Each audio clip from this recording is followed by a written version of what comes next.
Okay, isa sa binabantayan ko dito kay Sol ay yung kanyang digestion at SDN nga pinapakain natin sa kanya at ito ang poops niya. Tabi-tabi na po sa mga kumakain. Ayan, napakaganda ng poops niya. Ibig sabihin na-absorb talaga ng maganda yung SDN natin.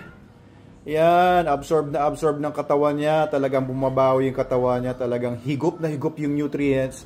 Hindi siya nagtae. Kahit inaasahan ko siyang magtae kasi nag-overfeed nga tayo kanina. So, dadakutin ko na ngayon yung dumi niya.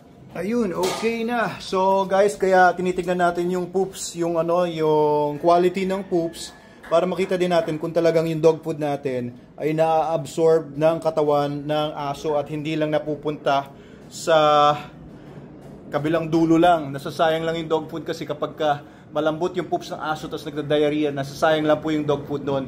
Kailangan po ganun ang itsura ng labas ng dumi ng dog, ibig sabihin sulit na sulit, talagang maganda yung tinatawag na feed conversion rate sa veterinary medicine or sa animal nutrition. Ibig sabihin nun, yung dami ng kinain ng aso mo ay ganong karami ilang porsyento ng kinain niya ang talagang nagagamit ng aso para sa repair ng muscles niya, ng katawan niya, sa energy niya, etc. Yung hindi nasasayang. Yun yung feed conversion rate.